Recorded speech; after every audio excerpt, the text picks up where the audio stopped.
Hazlo feo, pero hazlo. Introducción. El arte de comenzar sin permiso. ¿Cuántas ideas brillantes se han quedado olvidadas en un cajón? ¿Cuántos proyectos con potencial para cambiar tu vida, o incluso el mundo, se han marchitado antes de florecer simplemente porque esperabas el momento perfecto? Ese momento en que te sintieras completamente listo, con todas las respuestas, con cero dudas y un plan a prueba de balas. Si esto te suena familiar, bienvenido. Estás a punto de embarcarte en un viaje que desafiará esa forma de pensar. Este no es un audiolibro sobre cómo alcanzar una perfección inmaculada desde el primer intento. Al contrario, este es un manifiesto, una guía práctica y sin rodeos para abrazar el poder de la imperfección y simplemente hacer. Porque, seamos honestos, el verdadero enemigo de tus metas no es la falta de talento, ni de recursos, ni siquiera de tiempo. El verdadero villano, el que te susurra al oído que esperes, que te prepares un poco más, que no te arriesgues, se llama perfeccionismo. Y junto a él vienen sus cómplices, el miedo paralizante a empezar, la trampa destructiva de la comparación constante, y la búsqueda incesante de una validación externa que rara vez llega como la esperamos. En los próximos capítulos, vamos a desmantelar estos monstruos uno por uno. Te mostraré por qué empezar, aunque sea de forma torpe y fea, es infinitamente más valioso que la intención perfecta que nunca se materializa. Descubrirás la fórmula del progreso sucio, ese avance que se logra entre errores, intentos incómodos y una repetición que pule el diamante en bruto que eres. Aprenderás a actuar incluso cuando estés cansado, cuando dudes de ti mismo, cuando la motivación parezca haberte abandonado. Porque aquí creemos firmemente que la constancia vence al brillo esporádico y que la disciplina construye imperios, mientras que el talento solo emociona por un instante si no va acompañado de acción. Vamos a romper las cadenas de la necesidad de aplausos para moverte, y te enseñaremos a fracasar sin esconderte, a ver el error no como una condena, sino como un maestro invaluable. Entenderás que si puedes reírte de tus propios intentos, ya has ganado una batalla crucial. Este audiolibro es una invitación a desafiar la idea de que la belleza solo aparece al final. No, la belleza se construye en el caos del proceso, en la valentía de mostrar tu trabajo aunque no esté pulido. Porque al final del día, el que hace, gana, no el más listo, no el más talentoso por naturaleza, sino el que se atreve a ejecutar. Prepárate para un mensaje directo, motivador y sin filtros. Olvídate de posponer. El objetivo es que, al terminar de escuchar, sientas un impulso irrefrenable de ponerte en marcha, de hacer eso que llevas tiempo postergando, de hacerlo feo si es necesario, pero, sobre todo, de hacerlo. Porque la vida, amigo mío, no premia la intención, premia la ejecución. ¿Estás listo para dejar de soñar y empezar a construir? Pues vamos a ello. Capítulo 1. El monstruo del perfeccionismo. Hablemos de ese monstruo sigiloso, ese compañero constante que se disfraza de aliado pero que, en realidad, es uno de los mayores saboteadores de tus sueños y aspiraciones. Reside en la mente de incontables creadores, innovadores, emprendedores, artistas, estudiantes, en fin, de cualquiera que se atreva a querer dar vida a algo nuevo, a salirse del guión. Su nombre es perfeccionismo, y aunque suene noble como una búsqueda incesante de la excelencia y la calidad suprema, la mayoría de las veces es un lastre pesado, un crítico interno voraz que te juzga sin piedad antes siquiera de empezar. Es esa voz persistente, casi un susurro constante en el fondo de tu mente, que te bombardea con dudas y críticas. Te dice, no, espera, eso no está lo suficientemente bien. Podrías hacerlo mucho mejor si tan solo tuvieras más tiempo, más habilidad, más inspiración. La gente se va a reír, van a ver todos los defectos. ¿Para qué molestarse si no va a ser una obra maestra? ¿Estás seguro de que esto es original? Suena a algo que ya existe. Esto es demasiado simple. La gente espera algo más complejo, más elaborado. Necesito una herramienta mejor, un curso más avanzado, un poco más de tiempo de investigación para que sea realmente bueno. ¿Y si después de todo este esfuerzo a nadie le importa? Cada una de estas frases es un ladrillo más en el muro que te impide avanzar. El perfeccionismo, con sus promesas de reconocimiento y admiración si logras ese estándar inalcanzable, es en realidad como una jaula de oro exquisitamente decorada. El oro es la ilusión de control, la falsa sensación de seguridad que te da el no exponerte, el evitar la crítica al no mostrar nada que no consideres perfecto. Pero es una jaula, al fin y al cabo.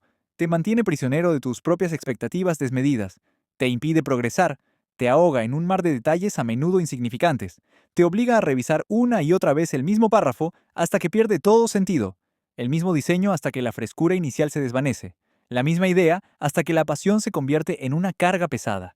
La energía vital se escapa por las grietas de la duda y la motivación se esfuma como el humo, dejándote exhausto y frustrado. ¿Y sabes qué es lo verdaderamente trágico de todo esto?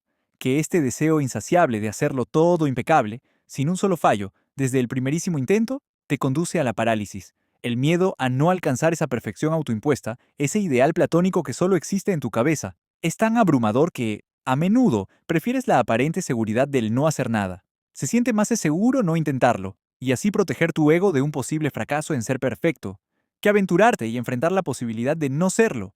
Esta inacción te roba oportunidades valiosas, te hace perder plazos, y lo que es peor, va acumulando un silencioso arrepentimiento por todas esas ideas brillantes que nunca vieron la luz del día, por todos esos proyectos que se quedaron en el tintero, acumulando polvo en el desván de tu mente. El peaje emocional es alto, ansiedad constante, una autocrítica feroz, y esa sensación persistente y amarga de estar atascado, de no vivir tu verdadero potencial. Pero detengámonos un momento y cuestionemos esta tiranía. ¿Quién decretó que algo solo tiene valor si emerge perfecto desde su concepción, como Atenea de la cabeza de Zeus? ¿Quién inventó esa regla absurda y castrante que nos condena si nuestro primer intento no es digno de un museo o de un premio Nobel? Piensa en los grandes referentes de la historia, en cualquier campo. Los artistas que hoy admiramos por sus obras maestras, ¿acaso no llenaron cuadernos enteros con bocetos torpes, con estudios fallidos, con colores que no funcionaban? Los inventores que cambiaron el mundo, ¿no construyeron prototipos que explotaban, que no encendían, que simplemente no hacían lo que se suponía que debían hacer? El primer borrador de esa novela que te conmovió seguramente fue un caos de ideas y personajes a medio formar. El código de esa aplicación que usas a diario probablemente tuvo cientos de versiones llenas de bugs antes de funcionar fluidamente. La primera vez que ese aclamado chef intentó su plato estrella, quizás fue un desastre incomible. Sus caminos, sin excepción, estuvieron pavimentados con intentos feos, con borradores descartados, con prototipos fallidos, con entrenamientos desastrosos y repetitivos. Pero la diferencia crucial es que ellos siguieron adelante. Comprendieron, quizás por intuición o por pura terquedad, que el error, la imperfección inicial, la fealdad del primer intento, no era una señal de detenerse, no era una prueba de su incapacidad. Al contrario, era una parte ineludible y fundamental del proceso de aprendizaje, del descubrimiento y del crecimiento. Cada error era una lección, cada intento fallido una oportunidad para refinar y mejorar. Ha llegado el momento de declarar tu independencia de esa idea tóxica de que algo solo vale si es perfecto desde el inicio. Es el momento de plantarte firme, mirar a ese monstruo del perfeccionismo directamente a los ojos y decirle con convicción: gracias por tu preocupación, pero tus servicios ya no son requeridos. Prefiero la emoción y el aprendizaje de avanzar, aunque sea de forma imperfecta y torpe, que la fría y estéril seguridad de quedarme quieto esperando una perfección ilusoria que, sé muy bien, nunca va a llegar. Porque la verdad ineludible, esa que a menudo olvidamos, es que la inmensa mayoría de las cosas verdaderamente grandiosas, inspiradoras y útiles que ves en el mundo empezaron siendo bastante feas, incompletas, incluso un poco ridículas. Empezaron siendo simplemente un intento, una chispa de acción en medio de la incertidumbre. Y ese intento, por más imperfecto, vacilante o feo que fuera, fue el catalizador, el primer paso indispensable hacia algo mejor, algo más refinado, algo valioso. Así que, la próxima vez que esa voz crítica interna te susurre al oído que no está perfecto, que no es suficiente, respira profundamente. Permítete una pequeña sonrisa cómplice contigo mismo, reconociendo al saboteador, y entonces, con valentía, atrévete a mostrarlo, a lanzarlo, a hacerlo, a compartirlo, aunque sea un borrador, aunque esté lleno de fallos visibles, porque recuerda siempre esta máxima: hecho, aunque sea feo, siempre, siempre, será infinitamente mejor y más poderoso que perfecto, pero nunca realizado, guardado en un cajón o perdido en el limbo de tus intenciones. ¿Qué pequeño paso feo pero real puedes dar hoy mismo hacia algo que has estado posponiendo? No esperes a sentirte listo. Rómpelo, muéstralo, entrégalo como esté, porque el arte de avanzar no es para quien lo hace perfecto, sino para quien se atreve a hacerlo real. Capítulo 2. Empezar es más difícil que fallar. Suena a una contradicción, ¿no te parece? Instintivamente uno pensaría que el mayor temor que enfrentamos es el del fracaso, el de estrellarnos contra la pared, el de que nuestros esfuerzos no den los frutos esperados y terminemos con las manos vacías, o peor aún, haciendo el ridículo. Y sí, no vamos a negarlo, ese miedo al fracaso es real, es una sombra que nos acecha.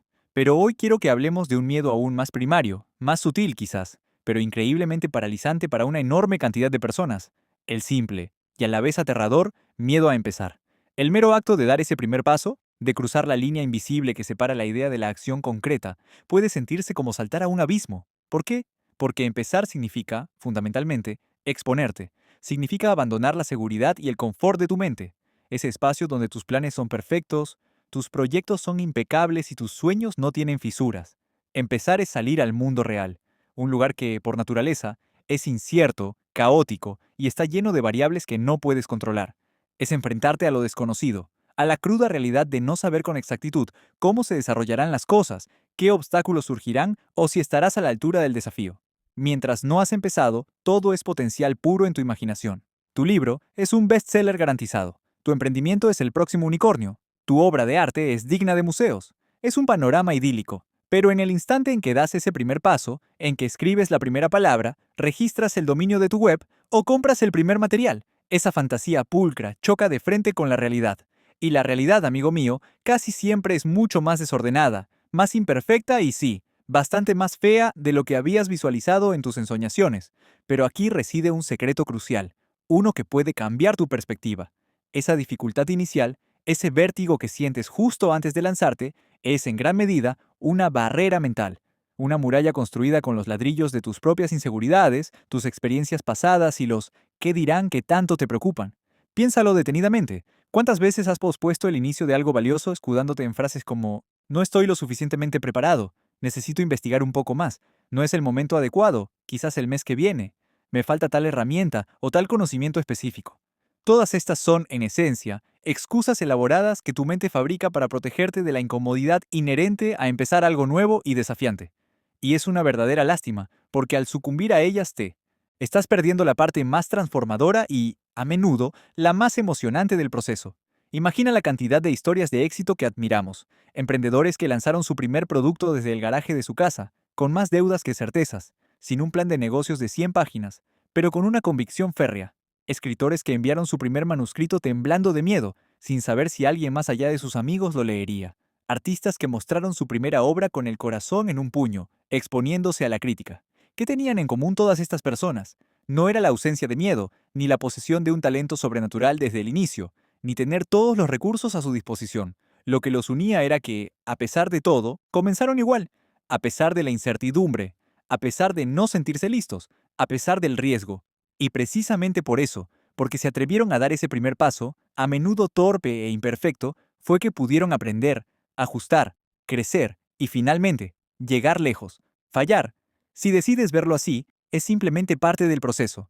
Fallar te da información valiosa, te enseña lecciones que ningún libro podría ofrecerte, te hace más fuerte, más sabio y más resiliente. Pero para tener la oportunidad de fallar, y por lo tanto, de aprender y evolucionar, primero tienes que haber empezado. Si no das ese primer paso, te quedas exactamente en el mismo lugar, con la misma idea perfecta y estéril en tu cabeza, una idea que nunca verá la luz del día, que nunca tendrá la oportunidad de impactar al mundo ni de cambiar tu propia vida. Así que, la próxima vez que sientas ese nudo en el estómago ante la perspectiva de comenzar algo nuevo, grande o pequeño, recuerda esto. Empezar es, con frecuencia, el obstáculo más grande y el más intimidante. Pero una vez que lo superas, una vez que te pones en movimiento, por pequeño que sea ese primer impulso, todo lo demás comienza a encajar, o al menos se vuelve mucho más manejable. Incluso los fallos se transforman en escalones, en peldaños que te acercan a tu meta. No esperes a que el miedo desaparezca por arte de magia. No esperes a sentirte completamente seguro o 100% preparado, porque ese día podría no llegar nunca. Atrévete a empezar ahora, con lo que tienes, desde donde estás. Descubrirás, para tu propia sorpresa, que eres mucho más capaz de lo que crees y que el simple acto de iniciar tiene un poder transformador inmenso, una fuerza que genera tu propio impulso. Empezar duele, sí, pero quedarse quieto duele más.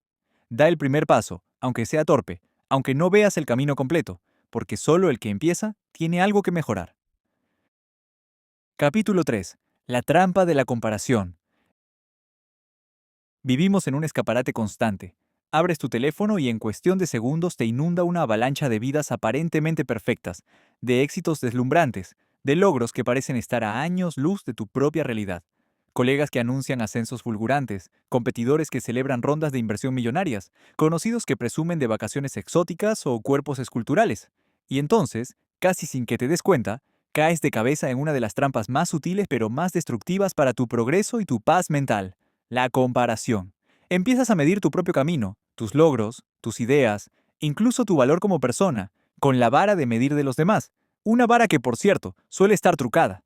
Porque lo que olvidas en ese momento de vulnerabilidad es que estás comparando tu detrás de cámaras, con todas tus dudas, tus miedos, tus errores no publicados, tu proceso caótico y a menudo feo, con el escenario principal de otros, con esa versión cuidadosamente editada y pulida que ellos eligen mostrar al mundo.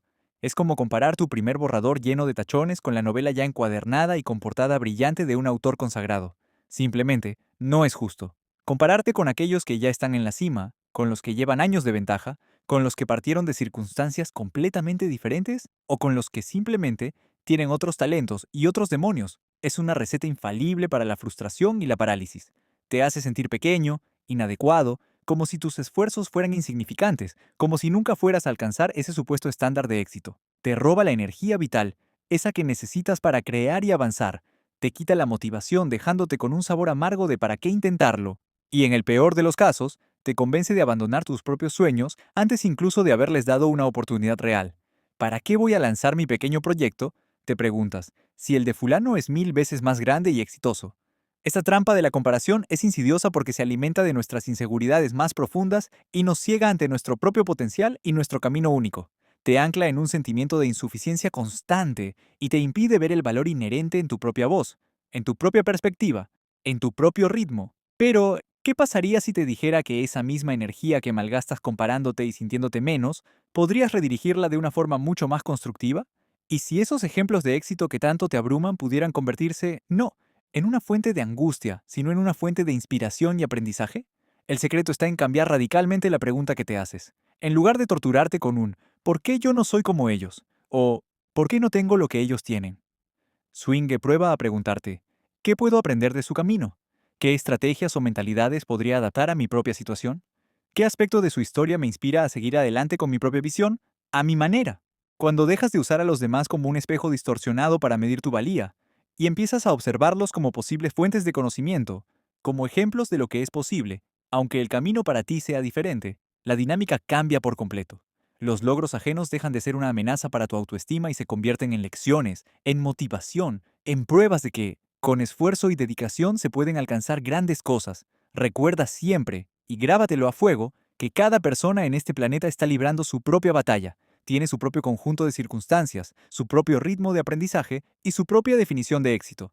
Lo que ves en la superficie, especialmente en la era de las redes sociales, raramente cuenta la historia completa, con sus luchas, sus sacrificios y sus momentos de profunda duda. Tú estás en tu propio viaje, un viaje que es válido e importante por el simple hecho de ser tuyo. Enfócate en tu propio progreso, por pequeño que te parezca. Celebra cada avance feo, cada pequeño paso que das fuera de tu zona de confort.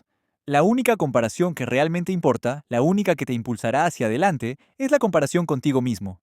¿Quién eras ayer? ¿La semana pasada? ¿El año pasado? ¿Cuánto has aprendido?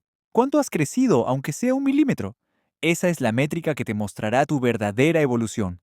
Así que, la próxima vez que sientas la tentación de caer en la espiral de la comparación, haz una pausa consciente. Respira hondo. Recuerda que tu camino es tuyo y de nadie más, con su propia belleza imperfecta. Utiliza esa energía que ibas a desperdiciar en sentirte inferior para dar el siguiente paso en tu proyecto, por feo que sea ese paso. Porque tu intento auténtico, tu voz original, por imperfecta que sea, es 1000 veces más valiosa y tiene más potencial de impactar que cualquier intento de ser una copia pálida de otra persona. Compararte te quita poder. Volver a ti te lo devuelve. Deja de mirar al lado y enfócate en avanzar 1 centímetro más que ayer. Tu autenticidad vale más que cualquier copia brillante. Capítulo 4. La fórmula del progreso sucio. Nos han vendido una idea muy pulcra del progreso, ¿no es cierto? Vemos la cima de la montaña, el producto finalizado, el discurso elocuente, y asumimos que el camino para llegar allí fue una línea recta, una ascensión elegante y sin contratiempos. Imaginamos que las personas exitosas simplemente tuvieron una revelación divina, trazaron un plan perfecto y lo ejecutaron sin mancharse las manos. Pero déjame decirte algo que quizás cambie tu perspectiva. Eso es, en la mayoría de los casos, una soberana mentira. La verdad es que el progreso real, el que perdura, el que transforma, rara vez es limpio, ordenado o predecible. De hecho, suele ser todo lo contrario. Bienvenido al concepto de progreso sucio. ¿Qué significa esto? Significa que el avance genuino nace del barro, del ensayo y error, de los intentos torpes, de las correcciones sobre la marcha, de los planes que se desmoronan y de la necesidad de improvisar con lo que tienes a mano. Es el progreso que se consigue arremangándose, metiendo las manos en la masa, cometiendo errores y aprendiendo a limpiarse el polvo para seguir adelante. Nadie, escúchame bien, Nadie mejora significativamente en nada sin haber producido antes un montón de cosas mediocres, o incluso francamente malas. El escritor que admiras probablemente tiene discos duros llenos de manuscritos inacabados o historias que preferiría olvidar. El emprendedor exitoso seguramente acumuló una lista de ideas fallidas, de productos que no vendieron, de estrategias que se fueron a pique. El músico que llena estadios pasó incontables horas desafinando, componiendo canciones terribles y tocando en bares vacíos. Aquí, en medio de esos errores, de esos intentos torpes, de esas repeticiones incómodas y a menudo frustrantes, es donde nace el verdadero progreso. Cada error es un maestro disfrazado, cada intento fallido una lección valiosísima sobre lo que no funciona, y cada repetición, por tediosa que parezca, está puliendo tus habilidades, fortaleciendo tu resiliencia y acercándote, aunque no lo percibas en el momento, a la versión de ti mismo que quieres ser. Piensa en un escultor. No toma un bloque de mármol y de un solo golpe certero revela la obra maestra. Number golpea, talla, quita trozos que sobran, a veces quita demasiado y tiene que reajustar su visión.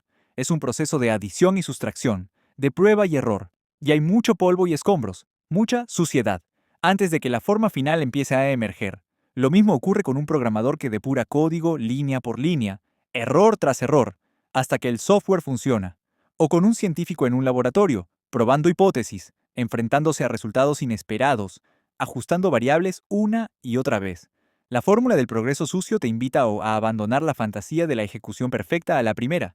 Te anima a experimentar, a probar cosas sin estar completamente seguro del resultado, a lanzar versiones beta, a pedir retroalimentación aunque te exponga a la crítica, porque es en ese ciclo de hacer, recibir feedback, interno o externo, ajustar y volver a hacer, donde reside la magia del crecimiento acelerado. Abrazar el progreso sucio significa cambiar tu relación con el error. En lugar de verlo como una catástrofe o una señal de tu incompetencia, empieza a considerarlo como simple información, como datos cruciales que te indican cómo mejorar. Significa entender que cada no te acerca a un sí, que cada callejón sin salida te obliga a buscar nuevas rutas más creativas. No le tengas miedo a que ensuciarte las manos. No temas que tus primeros intentos sean torpes, incompletos o feos. Son la prueba de que estás en la arena, de que estás participando activamente en tu propio desarrollo, en lugar de observar pasivamente desde las gradas esperando tenerlo todo resuelto. La claridad no viene de pensar y planificar hasta el infinito. La claridad viene de hacer, de interactuar con la realidad y de aprender de esa interacción. Así que, si estás atascado porque sientes que no sabes lo suficiente, o que tu plan no es perfecto, o que tus habilidades no están a la altura, recuerda la fórmula del progreso sucio. Empieza donde estás, con lo que tienes. Hazlo. Seguramente no será perfecto, seguramente será feo al principio, pero en esa suciedad encontrarás las semillas de tu futura maestría. Entre errores, caos y manotazos al aire se esconde la versión más valiente de ti. Hazlo mal, hazlo torpe, hazlo lleno de dudas, pero hazlo caminando. Capítulo 5. Hazlo cansado, hazlo dudando, pero hazlo. Hablemos de uno de los mitos más seductores y a la vez más dañinos que nos ha vendido la cultura moderna del éxito, el mito de la motivación perpetua. Las redes sociales están repletas de imágenes de emprendedores que se levantan a las 5 de la mañana con una energía desbordante, de gurús que nos hablan de fluir constantemente y de una pasión que debería hacernos saltar de la cama cada día. Se nos ha hecho creer que para actuar, para ser productivos, para avanzar hacia nuestras metas, necesitamos sentir esas ganas, esa inspiración, esa confianza inquebrantable. Y como resultado, pasamos una enorme cantidad de tiempo esperando a que esa ola de motivación mágica nos levante del sofá y nos lleve en volandas hacia nuestras tareas. Y si esa ola no llega, asumimos que algo está mal con nosotros o con nuestro proyecto, y nos quedamos en la orilla, esperando un día más. Pero la vida real, la que sucede lejos de los filtros de Instagram, es muy diferente. La realidad es que la motivación es una emoción, y como toda emoción, es inconstante y caprichosa. Es un visitante que llega sin avisar y se va de la misma manera. Confiarle tu progreso a algo tan volátil es como intentar construir una casa sobre arena movediza. La verdad es que te vas a despertar cansado muchos días. Vas a terminar tu jornada laboral con la cabeza embotada y la energía por los suelos, sintiendo que no te queda ni una gota de fuerza para dedicarle a tu proyecto personal, a tus estudios, a tu entrenamiento. Y lo que es aún más común y corrosivo, vas a estar plagado de dudas. La duda es la sombra inseparable de cualquier empresa que valga la pena. Dudarás de tu talento. ¿Realmente soy lo suficientemente bueno para esto? Dudarás de tu idea. ¿Es esto original o es una tontería? Dudarás de tu plan. ¿Estoy enfocando esto de la manera correcta? Dudarás del mercado. ¿A alguien le importará esto? Y sobre todo, dudarás de ti mismo. ¿Merecerá la pena todo este sacrificio? Si esperas a que el cansancio desaparezca y las dudas se disipen por completo para ponerte a trabajar, podrías esperar toda la vida. Aquí es donde entra en juego uno de los principios más transformadores que puedes adoptar, una verdadera llave maestra para desbloquear tu potencial. Tienes que aprender a separar quirúrgicamente tus acciones de tus sentimientos. Tus metas no pueden estar a merced de tu estado de ánimo. Tu compromiso debe ser la roca sólida, mientras que tus emociones son el clima cambiante a su alrededor. Actuar no es algo que sientes, es algo que decides. Hazlo cansado. Visualiza esta escena, porque seguramente la has vivido. Son las 9 de la noche. Llegas a casa después de un día largo y estresante. Tu cuerpo te pide sofá, tu mente te pide la anestesia de las redes sociales o una serie. Pero en tu lista de tareas, en tu conciencia, está esa tarea importante. Escribir 1000 palabras de tu libro, investigar sobre ese nuevo modelo de negocio, practicar esa habilidad que quieres dominar. En ese momento se libra una batalla crucial. El camino fácil es rendirse al agotamiento, pero el camino de la grandeza es diferente. Es cuando, a pesar de la fatiga, eliges negociar contigo mismo y dices, ok, solo 15 minutos. Pongo el cronómetro y me siento a trabajar solo 15 minutos. Ese pequeño acto de voluntad, ese paso que das en estado de fatiga, vale el doble que el gran salto que das cuando estás lleno de energía. ¿Por qué? Porque no solo estás construyendo progreso en la tarea, estás forjando el músculo de la disciplina. Le estás enviando un mensaje potentísimo a tu cerebro, uno que crea nuevas vías neuronales. Mis metas y mis compromisos dictan mis acciones, no mi nivel de agotamiento. Y luego está el otro frente, quizás aún más difícil. Hazlo dudando. La duda, si la entiendes bien, no es una señal de que debas detenerte. Al contrario, la duda es a menudo una brújula que te indica que estás yendo en la dirección correcta, hacia fuera de tu zona de confort, hacia un territorio nuevo y significativo donde el crecimiento es posible. Dudar es humano, dudar es normal. Significa que te importa lo que estás haciendo y que eres consciente de los desafíos. El secreto, por tanto, no es buscar un estado mítico libre de dudas, es aprender a actuar a pesar de ellas, es hacer esa llamada de ventas aunque sientas un nudo en el estómago y tu voz tiemble un poco, es enviar ese correo electrónico pidiendo una oportunidad aunque una parte de ti tema el rechazo, es publicar ese artículo o ese video aunque la voz del impostor te grite que a nadie le vas a interesar. Cada vez que actúas en presencia de la duda, le estás quitando poder. La duda se alimenta de la inacción. Cuando actúas, la matas de hambre, la reemplazas con evidencia real de tu coraje. Y aunque el resultado no sea el esperado, ya has ganado una batalla interna, la de no dejar que tus miedos dicten tu comportamiento. No necesitas estar motivado, solo necesitas estar presente y ser profesional contigo mismo. Un profesional no va a trabajar solo los días que le apetece. Un profesional cumple con su deber. Trata tu sueño, tu proyecto, con ese mismo nivel de profesionalismo. Y aquí ocurre la ironía más hermosa de este principio. La acción es el combustible de la motivación y no al revés. ¿Cuántas veces no has querido hacer algo, te has forzado a empezar a regañadientes, y a los 5 o 10 minutos has sentido cómo la niebla mental se disipaba, entrabas en ritmo y terminabas trabajando una hora sintiéndote genial y con ganas de más? La física aplica también a la productividad. Un objeto en reposo tiende a permanecer en reposo, y un objeto en movimiento tiende a seguir en movimiento. La parte más difícil es siempre vencer esa inercia inicial, así que olvídate de esperar las condiciones emocionales y físicas perfectas. Son una utopía. El campo de batalla real por tus sueños se libra en tu mente, en esos momentos de cansancio y duda. Míralos de frente, reconócelos sin juzgarlos, y luego, con calma y determinación, elige actuar. Elige tu compromiso por encima de tu comodidad. No necesitas energía, necesitas decisión. La duda no se elimina, se atraviesa, y cada paso que das sin ganas vale el doble, porque actuar sin motivación es la forma más pura de compromiso. Capítulo 6. Más vale constante que brillante. Nuestra cultura está obsesionada con la brillantez. Nos encantan las historias del momento eureka, del descubrimiento que cambia el mundo en un instante, del artista que crea una obra maestra en un arrebato de inspiración divina. Admiramos al emprendedor que tiene una idea genial y se convierte en millonario de la noche a la mañana. La brillantez nos seduce porque parece mágica, sin esfuerzo, un regalo de los dioses que separa a los mortales ordinarios de los genios elegidos.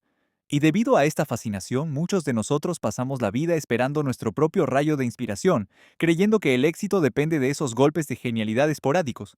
Pero esta forma de pensar es una trampa peligrosa. Esperar la brillantez para actuar es como ser un surfista que solo está dispuesto a entrar al agua si le garantizan una ola de 30 metros. Puede que esa ola llegue una vez en la vida, o puede que no llegue nunca. Y mientras espera, Se pierde cientos de olas más pequeñas pero perfectamente surfeables que le permitirían practicar, mejorar y sobre todo disfrutar del proceso. La brillantez es inconstante, impredecible y está fuera de tu control. Si basas tu trabajo, tus metas y tu autoestima en ella, te estás condenando a largos periodos de inacción, frustración y autocrítica, preguntándote por qué la musa no te visita a ti. Hay un cementerio lleno de proyectos de personas increíblemente talentosas que nunca aprendieron a trabajar los días en que no se sentían brillantes. Ahora, déjame presentarte al verdadero héroe de esta historia. Un héroe mucho menos glamuroso, pero infinitamente más confiable y poderoso. La constancia. La constancia no acapara titulares. No es sexy. Es el acto de presentarse a trabajar un martes por la mañana cuando está lloviendo y preferirías quedarte en la cama. Es escribir el correo electrónico número 500 después de que los 499 anteriores no obtuvieran respuesta. Es el lento, metódico y a veces aburrido goteo del agua que, gota a gota, día tras día, es capaz de erosionar la roca más dura. La brillantez emociona, pero la constancia construye. La brillantez puede ganar una batalla, pero la constancia gana la guerra. Piensa en la increíble matemática que hay detrás de la constancia, el poder del efecto compuesto. Si mejoras tan solo un 1% cada día en algo, al final de un año no serás un 365% mejor. Gracias a la magia de la capitalización, serás casi 38 veces mejor de lo que eras al empezar. Al principio, los resultados son prácticamente invisibles. El primer día, la primera semana, incluso el primer mes, apenas notarás la diferencia. Y es precisamente en esta fase donde la mayoría de la gente abandona, porque no ven la recompensa inmediata. Pero aquellos que persisten, que confían en el proceso, ven cómo ese progreso se acelera de forma exponencial con el tiempo. Es como construir un muro. Los primeros ladrillos parecen insignificantes, pero si pones uno cada día, sin falta, al final tendrás una fortaleza inexpugnable. Imagina a dos escritores. El primero es el escritor brillante. Espera a que la inspiración lo posea, y en una noche frenética, alimentada por café, escribe 5.000 palabras asombrosas, pero luego, agotado y sin musa, no vuelve a escribir nada durante un mes. El segundo es el escritor constante. No espera a la inspiración, simplemente se sienta y escribe 300 palabras cada día. A veces son buenas, a veces son malas, a menudo son simplemente feas, pero no falla. Al final del año, el escritor brillante tiene algunos fragmentos de genialidad y mucha frustración. El escritor constante tiene un borrador de más de 100.000 palabras. ¿Quién tiene un libro? Lo mismo ocurre con cualquier otra disciplina. El atleta constante, que tiene menos talento natural pero nunca falta a un entrenamiento, que practica los fundamentos una y otra vez hasta la extenuación, a la larga superará al atleta brillante que confía únicamente en su don y solo entrena cuando le apetece. Pero aquí viene la revelación más importante. La constancia no solo compite con la brillantez, sino que de hecho es la madre de la brillantez. Esos momentos de genialidad que tanto admiramos no surgen del vacío. Son el resultado visible de miles de horas de práctica invisible y constante. El músico de jazz que improvisa un solo que te pone la piel de gallina no lo está inventando de la nada. Lo está construyendo sobre una base de 10.000 horas de practicar escalas, arpegios y teoría musical de una forma metódica y a menudo tediosa. El empresario que toma una decisión brillante bajo presión en una reunión lo hace porque ha pasado años estudiando su mercado, hablando con clientes y analizando datos de forma constante. La constancia es la que ara el campo, siembra las semillas y riega el cultivo. La brillantez es, simplemente, el día de la cosecha. Entonces, ¿cómo cultivas esta superpotencia? Empieza por cambiar el enfoque. No te obsesiones con la magnitud de la acción, obsesiónate con la frecuencia. Haz que tu hábito diario sea tan ridículamente pequeño que sea imposible decir que no. ¿Quieres escribir un libro? Comprométete a escribir una sola frase al día. ¿Quieres estar en forma? Comprométete a hacer una sola flexión. La idea es construir el hábito de presentarse. Una vez que el hábito está establecido, aumentar la duración es mucho más fácil. Crea un sistema, no solo una meta. Voy a escribir un libro, es una meta. Voy a sentarme a escribir de 8 a 8:30 todas las mañanas en la mesa de la cocina. Es un sistema. Las metas son el destino, pero los sistemas son el vehículo que te lleva allí. Y los sistemas se basan en la repetición constante. Olvídate de buscar la motivación para ser constante. Usa la constancia para generar motivación. No tienes que sentirte brillante para actuar. De hecho, rara vez lo harás. Pero puedes elegir ser constante. No puedes controlar si hoy te va a visitar la musa del talento, pero puedes controlar absolutamente si te vas a sentar en la silla a la hora que dijiste que lo harías. Y en el gran esquema de la vida y de los logros que valen la pena, esa elección es la que marca toda la diferencia. La genialidad emociona, pero la constancia transforma. Cuando otros esperan el momento perfecto, tú estarás construyendo algo imparable. Un día a la vez. Capítulo 7. La validación es una trampa silenciosa. Seamos sinceros, a todos nos gusta que nos digan que hemos hecho un buen trabajo. Es una necesidad humana fundamental. Desde que somos niños, buscamos la sonrisa de aprobación de nuestros padres, la estrella dorada de nuestros maestros, el aplauso de nuestros compañeros. Estamos biológicamente programados para ser criaturas sociales, y la validación externa es el pegamento que, en muchos sentidos, nos ha ayudado a cooperar y a construir sociedades. Sentir que nuestro trabajo es visto, apreciado y valorado por los demás es una sensación poderosa y gratificante. ¿Dónde está el problema, entonces? El problema no está en disfrutar del reconocimiento. El problema, la trampa silenciosa y letal para cualquier proyecto, surge cuando esa búsqueda de aprobación deja de ser un extra agradable y se convierte en un requisito indispensable para actuar. La trampa se activa cuando no estás dispuesto a dar el siguiente paso, a lanzar tu producto, a publicar tu arte o a defender tu idea hasta que tengas una garantía previa de que los demás lo van a aplaudir. Es cuando el miedo al juicio, a la crítica o peor aún, a la indiferencia, se vuelve tan grande que te quedas paralizado, esperando un permiso que nadie te va a dar. ¿Cómo se manifiesta esta trampa en el día a día? A veces, se disfraza de prudencia. Es esa voz que te dice, voy a pedir una opinión más antes de empezar, lo que te lleva a un ciclo interminable de pedir feedback que en realidad es una búsqueda de permiso. Otras veces, te convierte en una veleta, cambiando la dirección de tu proyecto con cada comentario que recibes. Alguien dice que no le gusta el color azul y lo cambias a rojo. Otro dice que el rojo es muy agresivo y lo cambias a verde. Al final, en tu intento de complacer a todo el mundo, terminas con un producto descafeinado, sin alma, que no te representa a ti y que, irónicamente, no entusiasma a nadie. En la era digital, esta trampa ha encontrado su caldo de cultivo perfecto, la economía del me gusta. Empezamos a medir el valor intrínseco de nuestro trabajo por métricas de vanidad. ¿Cuántos likes tuvo la publicación? ¿Cuántas veces se compartió el video? ¿Cuántos comentarios positivos recibí?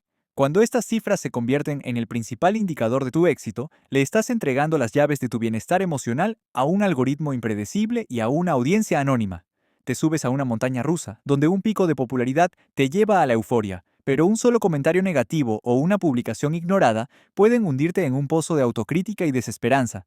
Tu autoestima se vuelve frágil, dependiente y externa. El resultado final de vivir en esta trampa es la inacción. El miedo a lanzar algo y que no sea recibido con una ovación de pie es tan intenso que prefieres mantenerlo seguro en tu disco duro, en tu taller, en tu mente.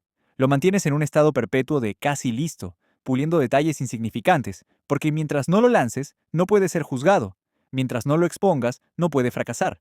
Pero lo que no te das cuenta es que, al hacer eso, ya ha fracasado de la peor manera posible. Nunca tuvo la oportunidad de existir. Entonces, ¿cuál es el antídoto? ¿Cómo te liberas de esta necesidad de aplausos para poder moverte? La respuesta está en un cambio radical de enfoque. Tienes que aprender a cultivar la validación interna. Tienes que convertirte en tu propio primer y más importante validador. Antes de preguntarte si a los demás les gustará, hazte las preguntas que de verdad importan. ¿Creo yo en esto?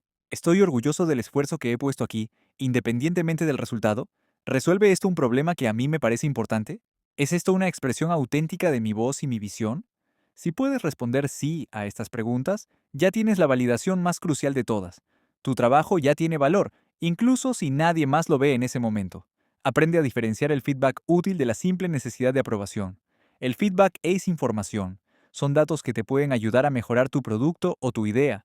Escúchalo con la mente abierta, pero analízalo con distancia. No tienes que aceptar cada sugerencia, y desde luego, no tienes que sentirte devastado por la crítica. El feedback es sobre el trabajo, no sobre tu valor como persona. La necesidad de aprobación, en cambio, es puramente emocional. Es buscar que te digan, estás bien, eres bueno. Puedes aceptar feedback sin mendigar aprobación. Conecta de nuevo con tu por qué. ¿Por qué empezaste este proyecto en primer lugar? ¿Qué te impulsó? ¿Qué problema querías resolver? ¿Qué mensaje querías compartir? Tu por qué es tu ancla en medio de la tormenta de opiniones ajenas. Cuando tu motivación es intrínseca y poderosa, el ruido externo pierde gran parte de su volumen y de su poder sobre ti. Algunas de las ideas más revolucionarias y las obras de arte más trascendentales de la historia fueron recibidas inicialmente con escepticismo, burla o total indiferencia. Sus creadores no siguieron adelante porque tuvieran una legión de fans desde el primer día. Siguieron adelante porque tenían una convicción interna inquebrantable. Creían en su trabajo cuando nadie más lo hacía. No necesitas aplausos para moverte, necesitas convicción. Sé el primer fan de tu trabajo, sé el primer creyente en tu idea. El mundo está lleno de gente dispuesta a dar su opinión, pero las opiniones no construyen nada. La acción sí. Y la acción más poderosa es la que nace de una creencia profunda en lo que estás haciendo. No busques aplausos, busca propósito, que te crean después. Primero, créetelo tú. El mundo necesita menos likes y más convicciones. Capítulo 8. El impulso imperfecto es mejor que la intención perfecta. Hay una comodidad innegable en el mundo de la planificación. Es un lugar seguro, ordenado y lleno de control. Puedes pasarte horas, días, incluso meses creando el plan perfecto. Hojas de cálculo con proyecciones financieras a 5 años, diagramas de flujo que detallan cada posible escenario, presentaciones impecables con una estrategia de marketing infalible, mapas mentales que conectan cada idea de forma armoniosa. Y mientras lo haces, sientes que estás progresando. Cada celda que llenas, cada diapositiva que diseñas, se siente como un paso adelante. Te da una sensación de logro, una ilusión de control que calma la ansiedad que provoca lo desconocido. Este es el reino de la intención perfecta. Pero aquí yace una de las trampas más sofisticadas en las que caemos. Confundimos la planificación con el progreso.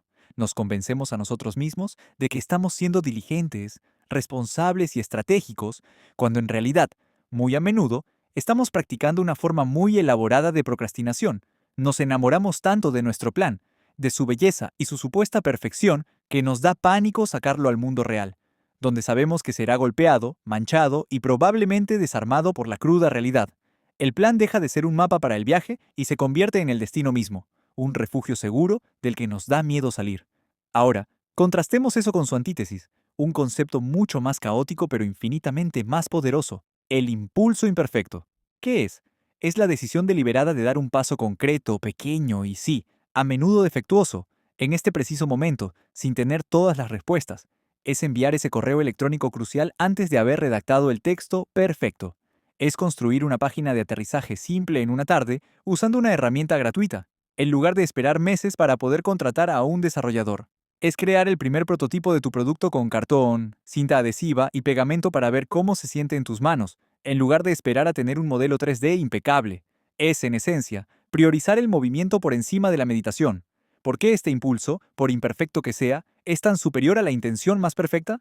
En primer lugar, porque la acción genera datos reales.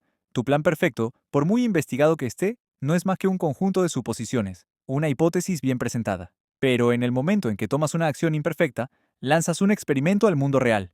Y ese experimento te devuelve información inmediata y valiosa. Aprenderás más sobre tu idea de negocio con tu primer cliente pagador, aunque el proceso de venta fuera un desastre, que con 100 páginas de investigación de mercado.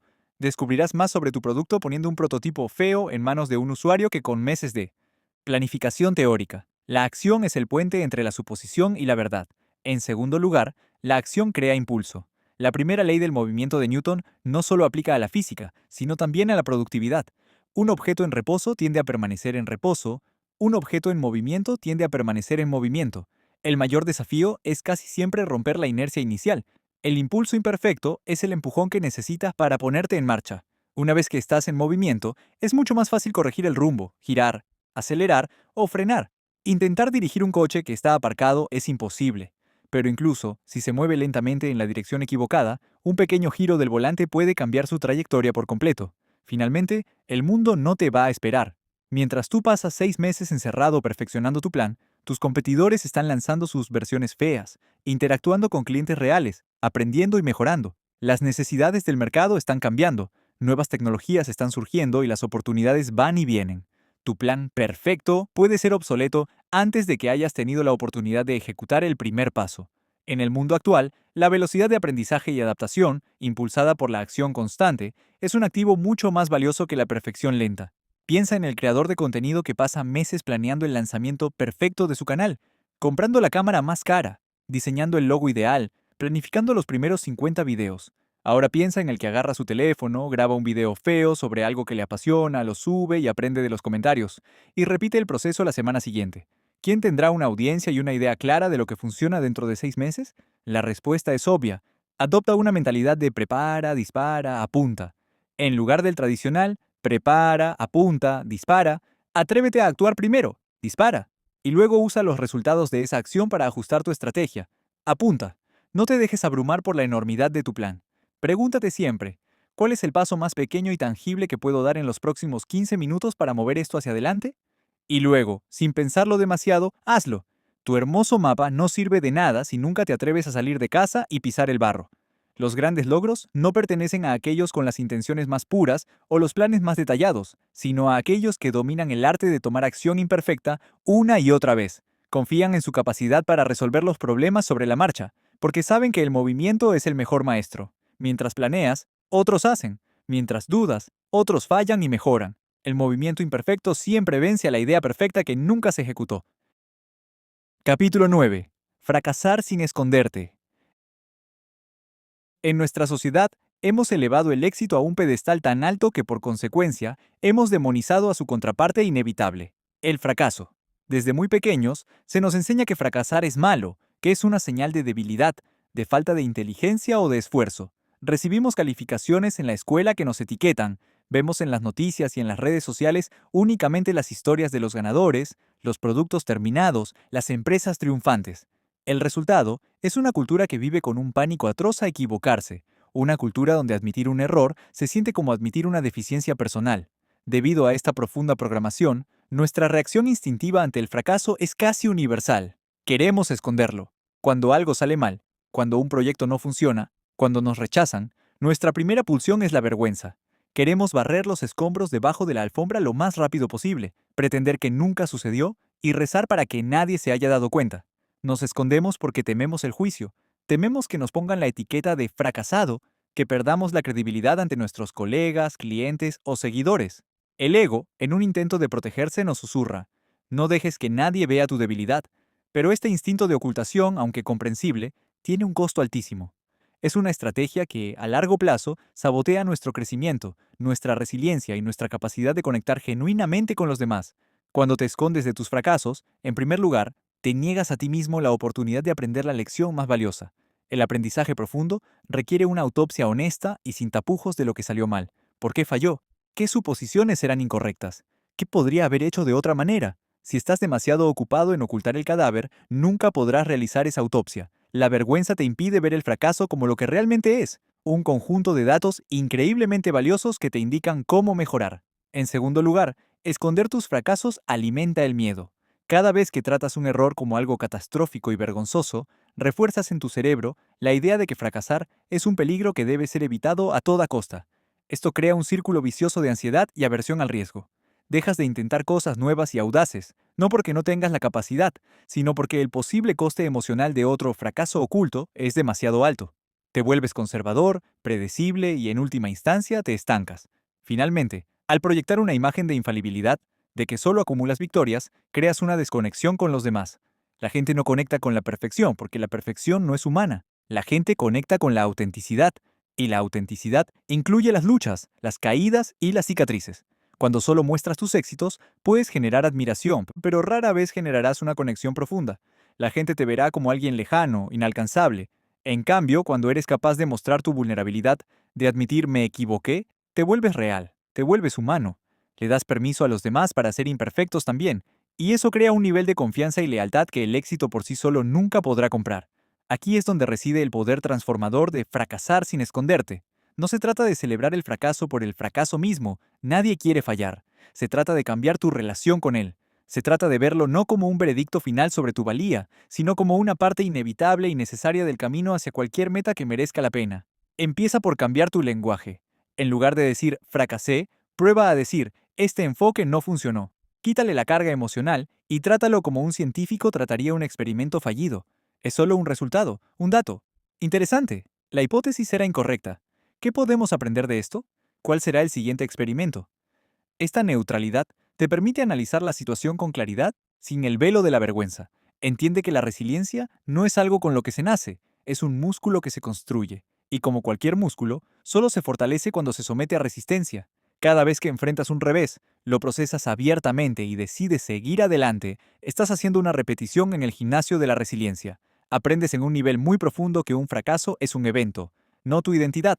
Descubres que puedes sobrevivir al golpe, que puedes levantarte, y eso te da una confianza en ti mismo mucho más sólida que cualquier éxito fácil. Practica la vulnerabilidad estratégica. No tienes que pregonar cada pequeño error a los cuatro vientos, pero cuando un fracaso sea significativo, considera compartir las lecciones aprendidas con tu equipo, tus clientes o tu audiencia. Un líder que dice, equipo, mi estrategia en este punto fue equivocada y asumo la responsabilidad. Esto es lo que aprendí y así es como vamos a pivotar. genera un respeto y una cultura de seguridad psicológica inmensos. Un emprendedor que escribe un artículo sobre por qué su primer producto fracasó se posiciona como un experto honesto y experimentado. Fallaste. ¿Y qué? Esa debe ser tu actitud. El fracaso es el precio de la entrada para jugar en la arena de la innovación y el crecimiento. Si no estás fracasando de vez en cuando, probablemente no estás apuntando lo suficientemente alto. Deja de gastar energía en esconder tus cicatrices. Son la prueba de que has luchado. Muéstralas con la convicción de que cada una de ellas te ha hecho más fuerte, más sabio y más preparado para lo que venga después. Si te caes, que se escuche. Si fallas, que se vea. Porque esconder tu error te roba el aprendizaje, pero mostrarlo te da poder. Quien fracasa y sigue, ya ganó. Capítulo 10. Si te ríes de tu intento, ya ganaste. Hemos hablado de enfrentar el perfeccionismo, de superar el miedo a empezar, de ignorar la comparación y de aceptar el fracaso. Pero ahora tenemos que hablar de una de las barreras más pesadas y paralizantes de todas, la tendencia a tomarnos a nosotros mismos demasiado en serio. Cuando nos embarcamos en un proyecto importante, es fácil caer en la trampa de la solemnidad. Tratamos cada paso como si fuera una operación a corazón abierto, cada error como una catástrofe de proporciones épicas y cada decisión como si el destino del universo dependiera de ella. Esta autoimportancia desmedida, esta seriedad mortal, crea una presión insoportable que aplasta la creatividad, genera una ansiedad paralizante y, francamente, le quita toda la alegría al proceso. Después de un intento feo o de un fracaso, como vimos en el capítulo anterior, el sentimiento más común que emerge es la vergüenza. Esa sensación incómoda, ese encogimiento interno, ese deseo de que la tierra te trague, es la voz que te dice, «¡Qué ridículo te viste! No puedo creer que hiciera eso. Todos deben pensar que soy un incompetente». Esta vergüenza es un agente paralizante increíblemente eficaz. Para evitar volver a sentir esa punzada de humillación, preferimos no volver a intentarlo. Nos volvemos tímidos, cautelosos y nos encerramos en nuestra zona de confort, donde no hay riesgo de volver a pasar por esa vergüenza ajena de nosotros mismos. Pero, ¿y si te dijera que tienes a tu disposición una superpotencia para desarmar esta bomba de vergüenza? Una herramienta que puede disolver la tensión, poner las cosas en perspectiva y liberarte para volver a intentarlo. Esa superpotencia es el sentido del humor, la capacidad de reírte de ti mismo, de la situación, de la absurda distancia entre lo que querías lograr y el desastre feo que acabas de producir. No es una señal de frivolidad, sino de una inmensa fortaleza emocional y de una profunda sabiduría. Cuando puedes reírte de un error, creas instantáneamente una distancia psicológica entre tu identidad y el error en sí. Ya no eres un fracaso, eres una persona que hizo algo que, mirándolo bien, es bastante gracioso. Ese pequeño espacio que crea la risa te permite analizar lo que pasó de forma objetiva, sin la carga aplastante del juicio y la autocrítica. La vergüenza te ciega, el humor te da claridad. El humor, además, es un catalizador para la experimentación. Si tú, como líder de un equipo o simplemente como individuo, reaccionas a los errores con curiosidad y una pizca de humor en lugar de con enfado o decepción solemne, creas un entorno donde es seguro tomar riesgos. La gente se atreverá a probar ideas más audaces y feas si sabe que el peor escenario posible no es un regaño o un despido, sino una buena carcajada y una lección aprendida para todos. El humor le dice a tu cerebro y al de los que te rodean, aquí valoramos el intento por encima de la perfección, aquí está permitido ser humano. Piensa también en la energía. Estar constantemente preocupado, ansioso, avergonzado y tomándote todo a pecho es agotador. Drena tus reservas mentales y emocionales, dejándote sin fuerzas para el trabajo creativo que realmente importa. La risa, en cambio, es como un reinicio para el sistema nervioso. Libera endorfinas, reduce el estrés y te recarga de energía. Te recuerda que, al final del día, esto no es una tragedia griega, es solo un proyecto, y te devuelve las ganas de volver a la arena y jugar de nuevo. Aprender a reírse de uno mismo es también el acto de humildad definitivo. Es reconocer con una sonrisa que no tienes todas las respuestas, que eres un trabajo en progreso, que eres falible, y que todo eso está perfectamente bien. La seriedad y el ego van de la mano, el humor y la humildad también. Y una persona humilde es una persona abierta a aprender, a recibir feedback y a mejorar de verdad, porque no está tratando de proteger una imagen frágil de perfección. Entonces, ¿cómo puedes empezar a cultivar esta habilidad? Empieza por darle un nombre divertido a tu crítico interno, a esa voz solemne y juiciosa. Cuando empiece con su sermón de «esto es un desastre», Zrenia puedes decirle «Tranquilo, señor dramático, ya te escuché, gracias por tu aporte». Personificarlo y ponerle un nombre ridículo le quita su poder. Otra idea es llevar un diario de fracasos graciosos.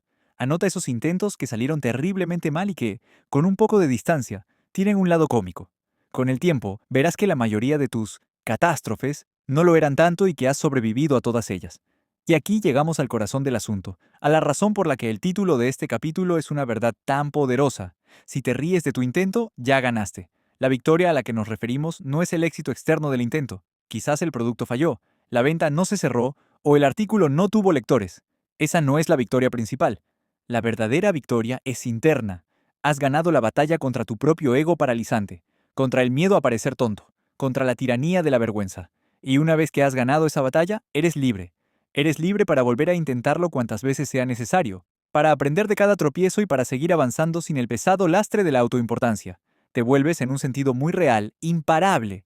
No confundas tomar tus metas en serio con tomarte a ti mismo en serio. Tus metas merecen tu disciplina y tu respeto, pero tú, como ser humano en un viaje de aprendizaje, mereces tu propia compasión y una buena dosis de humor. La risa te libera, el ego te encierra. Si puedes mirar tu desastre y reírte, entonces nada puede detenerte. El que se ríe de sí mismo desarma al miedo. Capítulo 11. La belleza aparece después. Hay una fase en cada proyecto, en cada empresa, en cada esfuerzo creativo, que rara vez se muestra en las biografías o en los documentales de éxito. Es la fase menos glamurosa, la más larga y a menudo la más difícil de soportar. Es el medio desordenado. Es ese momento en que la emoción inicial del comienzo ya se ha desvanecido, pero la línea de meta todavía parece una mancha borrosa e inalcanzable en el horizonte. Es cuando tu código es un espagueti de funciones que apenas se comunican entre sí. Es cuando tu manuscrito es un caos de ideas a medio desarrollar y personajes que no sabes a dónde llevar. Es cuando tu negocio ya ha gastado el capital inicial, pero los ingresos apenas cubren los gastos. Es cuando la escultura en tu taller todavía parece un bulto informe de arcilla y no la majestuosa figura que tienes en tu mente. En este punto, en medio de este caos feo, es increíblemente fácil desanimarse. Miras tu trabajo, con todos sus defectos y sus costuras visibles, y luego miras los productos finales y pulidos de los demás, y la comparación es brutal. Ves la aplicación elegante en la App Store, no las 1000 noches en vela de su programador lidiando con errores frustrantes. Ves el libro bestseller en la librería, no los 17 borradores previos que el autor consideró basura. Ves el restaurante de moda con una lista de espera de meses, no los años de pérdidas, las críticas terribles al principio y el estrés insoportable que sus dueños tuvieron que soportar para llegar allí. Comparamos nuestro proceso desordenado con su resultado refinado, y es natural que nos preguntemos, ¿cómo voy a llegar desde este desastre hasta esa belleza? Y la respuesta, una de las verdades más fundamentales de la creación, es la siguiente. La belleza no es un punto de partida, es un resultado. La belleza es la recompensa que te espera al otro lado de haber navegado y sobrevivido valientemente a la fase fea. Nadie, absolutamente nadie empieza con algo hermoso. La belleza se gana, se esculpe, se pule, emerge. Y solo emerge del trabajo duro, de la iteración constante y de la voluntad de permanecer en el caos el tiempo suficiente para ordenarlo. Piensa en la oruga y la mariposa.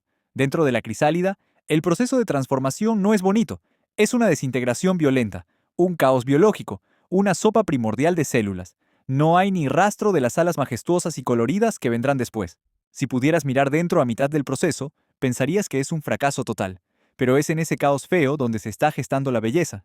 Tu proyecto, ahora mismo, podría estar en su fase de crisálida. Tienes que protegerlo y seguir nutriéndolo, confiando en la transformación que aún no puedes ver.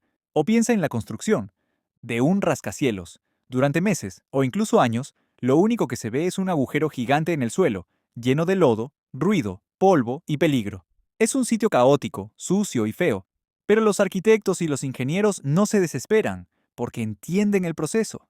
Saben que esos cimientos profundos y desordenados son absolutamente necesarios para poder sostener la estructura elegante y brillante que se elevará hacia el cielo. La belleza del edificio final es directamente proporcional a la solidez de su fase fea y oculta. Lo que necesitas en este medio desordenado no es más talento ni más recursos, sino una dosis masiva de fe en el proceso. Tienes que confiar en que cada pequeño acto feo que realizas hoy, cada error que corriges, cada frase que reescribes, cada línea de código que depuras, es un golpe de cincel que, aunque no lo parezca, está eliminando lo que sobra y acercándote a la forma final. Para sobrevivir a esta fase, deja de obsesionarte con la obra maestra final. Mirar constantemente la enorme distancia entre donde estás y donde quieres estar es agotador y desmoralizador. En su lugar, reduce tu campo de visión. Enfócate exclusivamente en el siguiente paso tangible. No se trata de construir el rascacielos, se trata de poner el siguiente ladrillo. No se trata de escribir la novela, se trata de escribir el siguiente párrafo. Concéntrate en hacer bien la pequeña tarea que tienes delante. La suma de miles de esos pequeños pasos bien hechos es lo que, con el tiempo, revelará la belleza. Ten fe en el efecto compuesto de tus esfuerzos. Cada acción, por insignificante que parezca, es un depósito en la cuenta de tu proyecto. Al principio, los intereses que generas son mínimos, pero si sigues depositando día tras día, llegará un punto de inflexión en el que el crecimiento se volverá exponencial.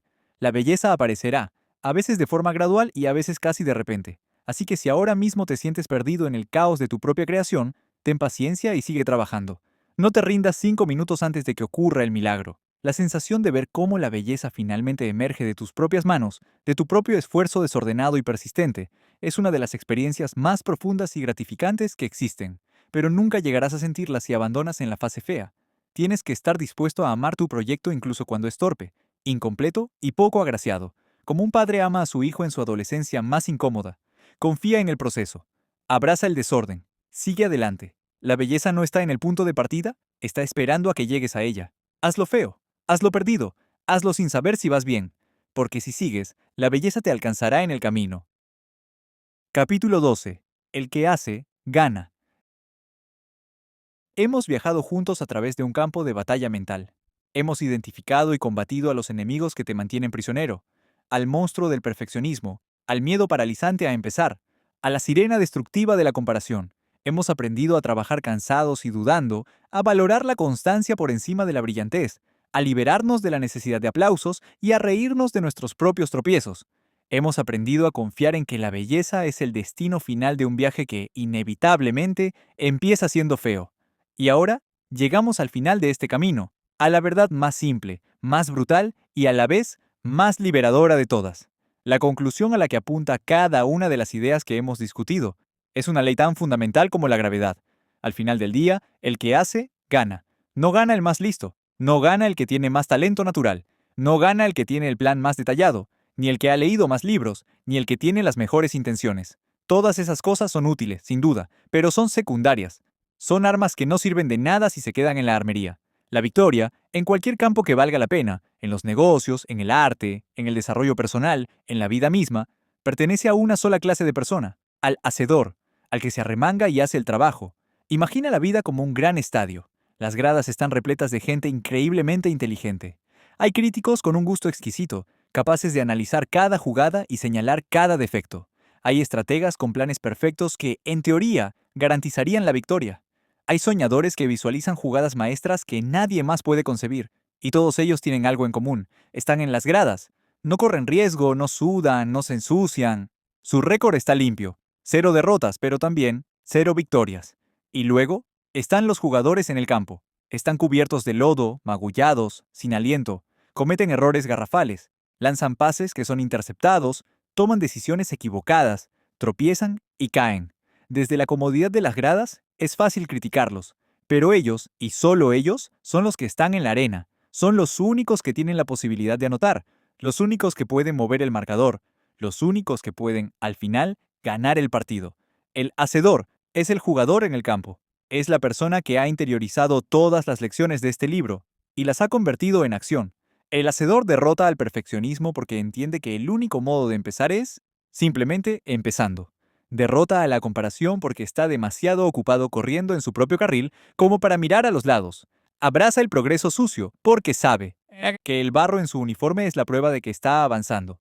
Se presenta a jugar cansado y dudando porque su compromiso es con el juego, no con su estado de ánimo. Gana a través de la constancia, sabiendo que cada pequeño entrenamiento, cada día de práctica, lo hace más fuerte. No necesita los aplausos de la multitud para saber que está haciendo lo correcto, porque su validación viene del esfuerzo mismo y cuando falla, cuando cae, no se esconde avergonzado. Se levanta, se sacude el polvo, quizás con una sonrisa irónica, y sigue jugando, porque sabe que el fracaso es solo una parte del juego, no el final de este. Ser un hacedor te da una ventaja injusta sobre todos los demás. Mientras otros teorizan, tú acumulas experiencia real. Mientras otros planifican el mapa perfecto, tú ya estás explorando el territorio, descubriendo sus atajos y sus peligros de primera mano.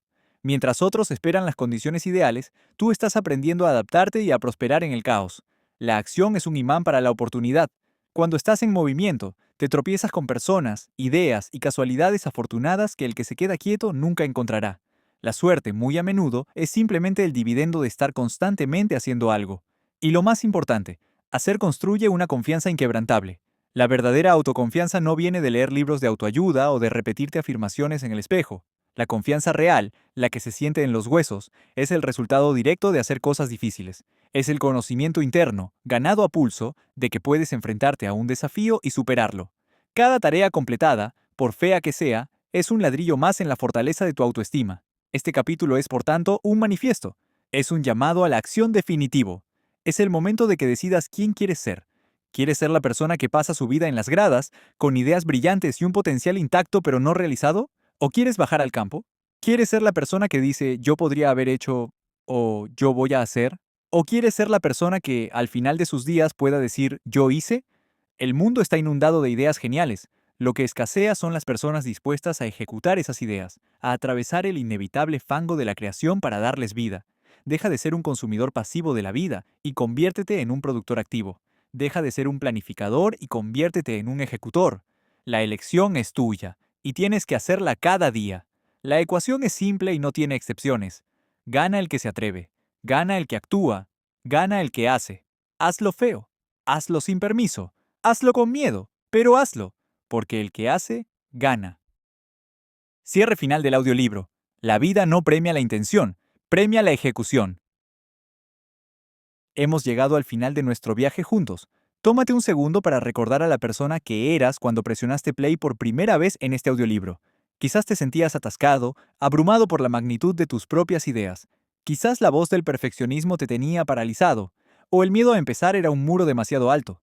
Quizás te sentías frustrado, viendo cómo otros avanzaban mientras tú seguías en la línea de salida, planeando, esperando, deseando.